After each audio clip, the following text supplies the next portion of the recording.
بسم اللہ الرحمن الرحیم۔ صرف 5 منٹ کا مدرسہ قرآن و حدیث کی روشنی میں 12 شعبان المعظم نمبر 1 اسلامی تاریخ۔ حضرت صہیب رومی رضی اللہ تعالی عنہ، آپ کا نام صہیب بن سنان تھا۔ آپ اصلاً عرب ہیں، لیکن بچپن میں رومی فوج نے ان کے گاؤں پر حملہ کر کے لوٹ لیا تھا اور بچوں کو اٹھا لے گئے۔ ان میں ایک یہ بھی تھے۔ ان فوجیوں نے سارے بچوں کو غلام بنا کر بیچ دیا۔ جب وہ بڑے ہوئے تو وہاں سے بھاگ نکلے اور مکہ چلے آئے۔ چونکہ آپ روم سے آ کر مکہ میں بسے، اس لیے لوگ صہیب رومی کہنے لگے۔ مکہ میں انہوں نے تجارت کا پیشہ اختیار کیا۔ اللہ تعالی نے ان کے مال میں بڑی برکت دی اور وہ کافی مالدار ہو گئے۔ ایک مرتبہ حضرت صہیب رومی رضی اللہ تعالی عنہ تجارتی سفر سے مکہ واپس آئے تو حضور صلی اللہ علیہ وسلم کی ایمانی دعوت کے شروع ہونے کی خبر سنی۔ حالات کی تحقیق کی۔ آپ صلی اللہ علیہ وسلم سے ملنے دار ارقم پہنچے تو اسی وقت حضرت عمار بن یاسر رضی اللہ تعالی عنہ بھی پہنچے۔ دونوں نے ایک ساتھ اسلام قبول کیا۔ ہجرت کے دوران جب کفار نے روکنا چاہا تو اپنے مال و دولت کا پتہ بتا کر ان کو واپس کیا اور پھر ہجرت فرمائی۔ حضور صلی اللہ علیہ وسلم نے انہیں دیکھ کر فرمایا، ابو یحییٰ، تمہاری تجارت کامیاب رہی۔ ساتھ ہی اللہ تعالی نے ان کی ہجرت اور مالی قربانی کی تعریف کرتے ہوئے فرمایا، بعض لوگ ایسے ہیں کہ اللہ کی رضامندی حاصل کرنے کے لیے اپنی جان بھی فروخت کر دیتے ہیں۔ ان کا انتقال 73 سال کی عمر میں سن 38 ہجری میں مدینہ میں ہوا اور وہیں دفن ہوئے۔ نمبر 2، حضور صلی اللہ علیہ وسلم کا معجزہ، کھجوروں میں برکت۔ حضرت ابو ہریرہ رضی اللہ تعالی عنہ چند کھجور لے کر رسول اکرم صلی اللہ علیہ وسلم کی خدمت میں حاضر ہوئے اور عرض کیا، اے اللہ کے رسول، ان کھجوروں میں برکت کی دعا کر دیجئے۔ رسول اللہ صلی اللہ علیہ وسلم نے اسے لیا اور برکت کی دعا فرمائی اور فرمایا، اس کو اپنی تھیلی میں ڈال دو، جب کھانا چاہو تو ہاتھ ڈال کر لے لینا، لیکن تھیلی کو کبھی خالی مت کرنا۔ حضرت ابو ہریرہ رضی اللہ تعالی عنہ فرماتے ہیں، میں ایک مدت تک اس میں سے اللہ کے راستے میں خرچ کرتا رہا، خود بھی کھاتا اور گھر والوں اور مہمانوں کو بھی خوب کھلاتا رہا۔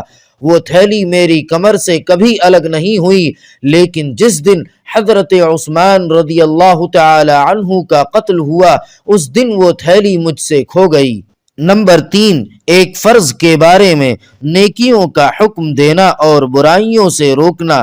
رسول اللہ صلی اللہ علیہ وسلم نے فرمایا، قسم ہے اس ذات کی جس کے قبضے میں میری جان ہے کہ تم پر ضروری اور لازم ہے کہ بھلائیوں کا حکم کرو اور برائیوں سے روکو، ورنہ قریب ہے کہ اللہ تعالی گنہگاروں کے ساتھ تم سب پر اپنا عذاب بھیج دے۔ اس وقت تم اللہ تعالی سے دعا مانگو گے تو قبول نہ ہوگی۔ فائدہ، نیکیوں کا حکم دینا اور برائیوں سے روکنا امت کے ہر فرد پر اپنی حیثیت اور طاقت کے مطابق لازم اور ضروری ہے۔ نمبر 4، ایک سنت کے بارے میں وضو کے بعد کی دعا۔ رسول اللہ صلی اللہ علیہ وسلم نے فرمایا، جس نے اچھی طرح وضو کیا پھر اس دعا کو پڑھا، اس کے لیے جنت کے 8 دروازے کھول دیے جاتے ہیں، جس دروازے سے چاہے داخل ہو جائے۔ اشہد ان لا الہ الا اللہ وحدہ لا شریک لہ واشہد ان محمدا عبدہ ورسولہ اللہم اجعلنی من التوابین واجعلنی من المتطہرین۔ نمبر 5، ایک اہم عمل کی فضیلت، والدین کی قبر کی زیارت کرنا۔ رسول اللہ صلی اللہ علیہ وسلم نے فرمایا، جو شخص ہر جمعے کو والدین کی یا ان میں سے کسی ایک کی قبر کی زیارت کرتا ہے تو اس کی مغفرت کر دی جاتی ہے اور اسے والدین کا فرما بردار لکھ دیا جاتا ہے۔ نمبر 6، ایک گناہ کے بارے میں مرتد کی سزا جہنم ہے۔ قرآن پاک میں اللہ تعالی فرماتا ہے، یقیناً جو لوگ ایمان لائے پھر کافر ہو گئے، پھر مسلمان ہوئے، پھر کافر ہو گئے، پھر اپنے کفر میں بڑھتے چلے گئے تو ایسے لوگوں کو اللہ تعالی ہرگز نہیں بخشے گا اور ان کو سیدھی راہ بھی نہیں دکھائے گا۔ نمبر 7، دنیا کے بارے میں دنیا داروں سے دور رہنا۔ قرآن پاک میں اللہ تعالی فرماتا ہے، آپ ایسے شخص سے اپنا خیال ہٹا لیجئے جو ہماری نصیحت سے منہ موڑ لے اور دنیاوی زندگی کے علاوہ اس کا کوئی مقصد نہ ہو۔ ان لوگوں کے علم کی پہنچ یہیں تک ہے، یعنی وہ لوگ صرف اسی دنیا کی چیزوں کے بارے میں جانتے ہیں اور اسی دنیا ہی کو مقصد بنا رکھا ہے۔ نمبر 8، آخرت کے بارے میں حوض کوثر۔ رسول اللہ صلی اللہ علیہ وسلم نے فرمایا، میرے حوض کی مسافت 1 مہینے کی ہے، جس کا پانی دودھ سے زیادہ سفید ہے اور اس کی خوشبو مشک سے زیادہ اچھی ہے، اور اس کے پیالے آسمان کے ستاروں کی طرح بہت زیادہ چمکدار ہیں۔ جو اسے پیے گا کبھی پیاسا نہ ہوگا۔ نمبر 9، طب نبوی سے علاج۔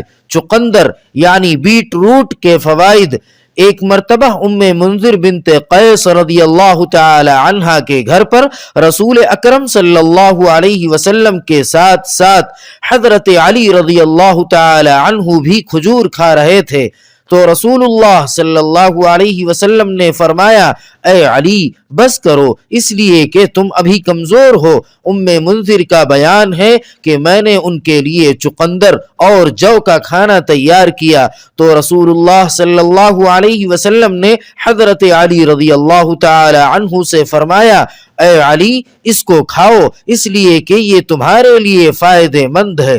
فائدہ: چقندر اور جو قوت بخشتا ہے اور کمزوری کو دور کرتا ہے۔ نمبر 10، نبی صلی اللہ علیہ وسلم کی نصیحت۔ رسول اللہ صلی اللہ علیہ وسلم نے فرمایا، تم اپنے مرنے والے رشتہ دار کو لا الہ الا اللہ کی تلقین کیا کرو۔ فائدہ: تلقین کا مطلب یہ ہے کہ کلمے کو اس طرح آواز سے پڑھنا چاہیے کہ مرنے والا سنے اور سن کر ویسا ہی خود بھی پڑھنے لگے۔ سبحان ربک رب العزت عما یصفون وسلام علی المرسلین والحمد للہ رب العالمین۔